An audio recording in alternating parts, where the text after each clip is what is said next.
Assalamualaikum warahmatullahi wabarakatuh.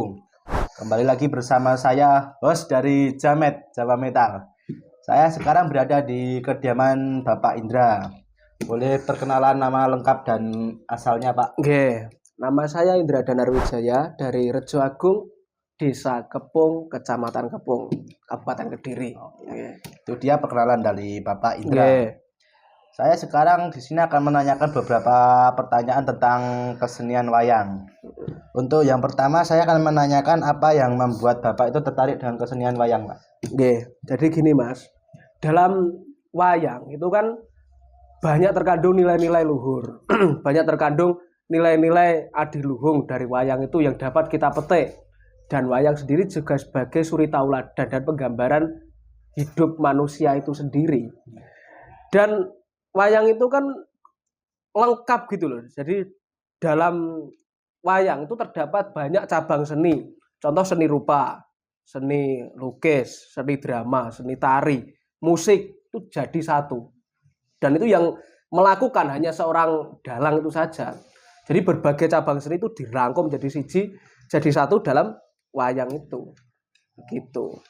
Makanya jadi seorang dalang sendiri juga nggak mudah karena harus menguasai banyak itu. Meskipun mungkin tidak 100% ya, tadi dalang ya ora kudu iso nari, ora kudu iso apa ya jenenge. Seperti ini membuat natah dan sebagainya, tapi setidaknya tahu begitu. Dan itu menurut saya adalah sebuah tantangan gitu untuk mempelajari wayang itu. Dan wayang sendiri kalau dibahas nggak ada selesainya karena nilai-nilai itu tadi, terus cerita di balik setiap tokoh itu unik dan dapat kita pelajari sebagai suri tauladan hidup.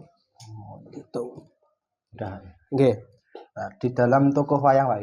Tokoh wayang apa yang menurut Anda itu menarik?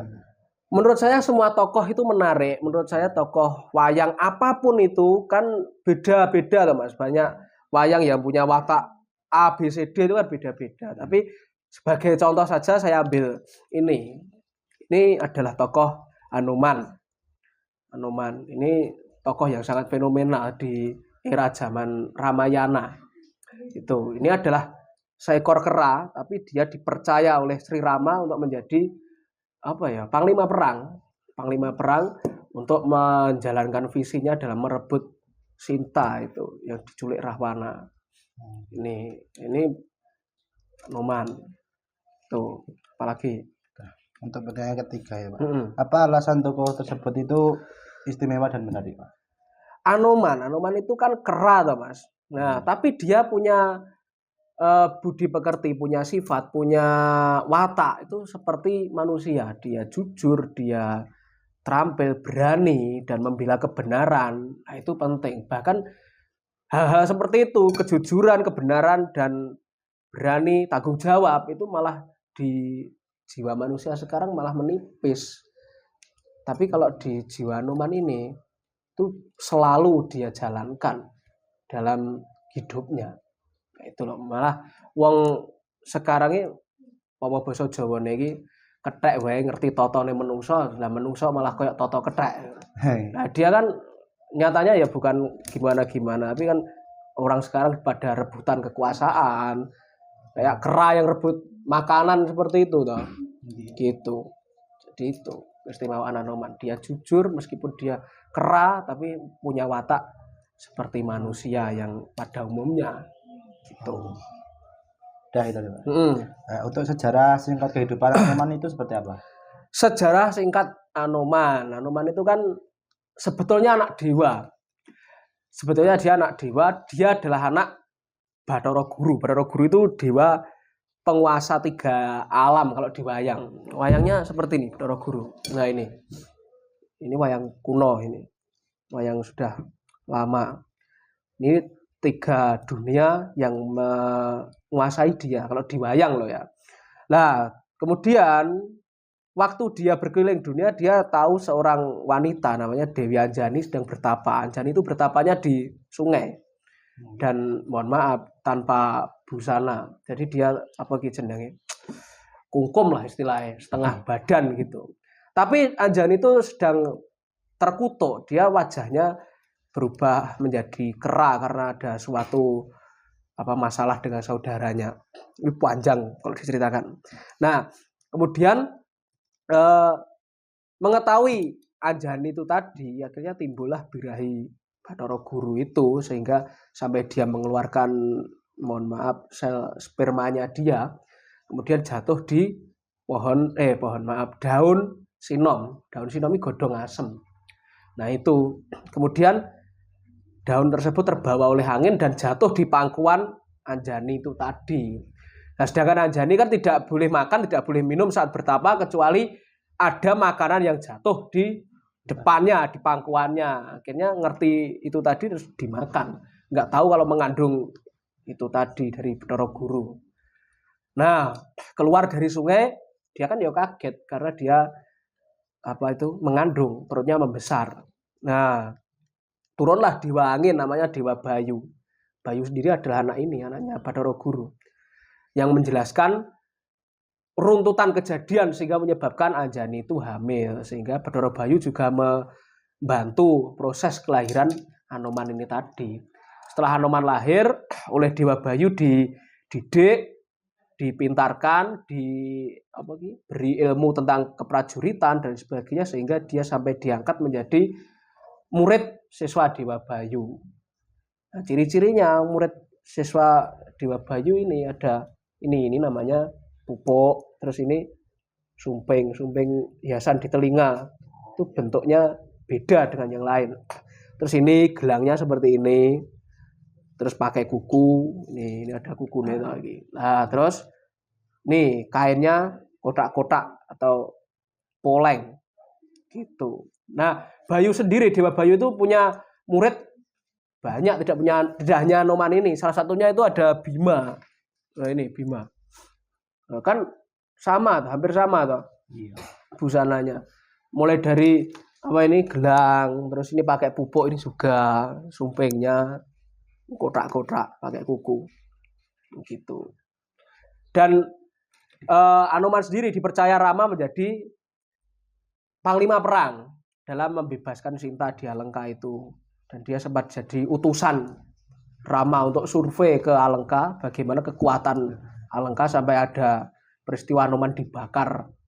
Anoman obong gitu loh. Nah, itu dibakar oleh raksasa di Alengka, tapi Anoman menang. Hingga berlanjut ke peperangan dan kemenangan di pihak Rama. Bantuan Anoman juga. Tapi Anoman berumur panjang, tidak berhenti di Ramayana, berlanjut ke Mahabharata dan bertemu dengan Bima ini. Bima kan hidupnya di zaman Mahabharata, bertemu dengan Bima. Kemudian di Mahabharata juga Anoman tetap menjalankan visinya menjadi seorang prajurit sebagai panglima perang membela kebenaran. Dan setelah zaman Mahabharata selesai, berlanjut ke zaman Kediri, konon katanya sampai zaman era Prabu Jayabaya yang terkenal, yang fenomena dengan ramalannya itu. Konon katanya Anoman pun mati di era Jayabaya itu. Makanya di daerah Menang itu ada petilasan Eyang Mayangkara yang katanya adalah ini Anoman itu. Gitu, itu singkat perjalanan hidup Anoman. Nah, untuk estetika dari wayang Anoman itu apa? Estetika Anoman itu ini Mas. Ya itu tadi busananya. Busana Anoman dan ini Bima ini kan hampir sama toh. Itu lugas loh. Apa enake, ora neko-neko, tidak enggak ribet, enggak apa enake. Jadi ini simple gitu. Enggak banyak aksesoris. Terus apalagi didukung dengan bulunya yang putih, kan kera dengan bulu putih. Akhirnya orang melihat sepintas itu pun sudah mengenali, oh itu Anoman. Seperti itu. Itu tentang estetika dan pewarnaannya itu kan ya itu tadi, tidak neko-neko, apa adanya. Itu. Apalagi untuk membicarakan tentang estetika. Apakah ada perbedaan bentuk wayang dari satu daerah dengan daerah lain? ada.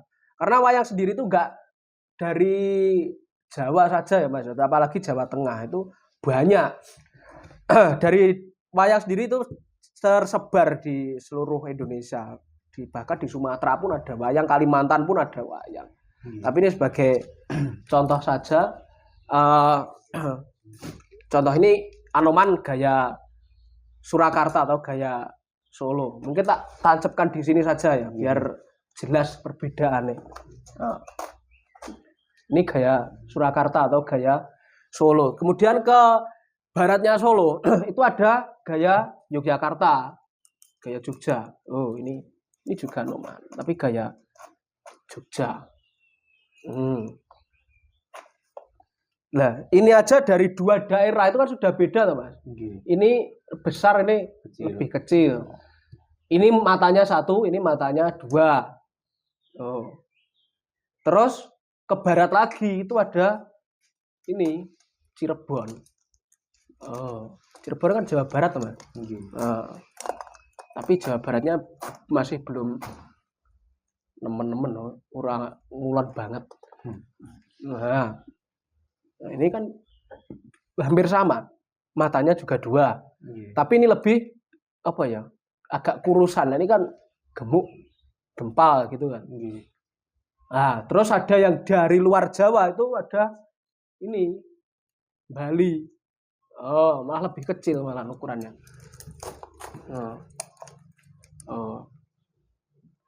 Nah, ini kan bisa dilihat perbedaan estetika antar daerah. Tapi pada prinsipnya sama. Ini ada pupuk, ini namanya pupuk. Nah, kemudian gelangnya sama. Ini sumpingnya sama. Kuku, pakai kuku semua. Dan yang menonjol nih kain kotak-kotak ini. Nah, dan estetika setiap daerah itu juga beda-beda. Selain bentuk juga pewarnaan, terus karakteristiknya tuh beda-beda. Begitu.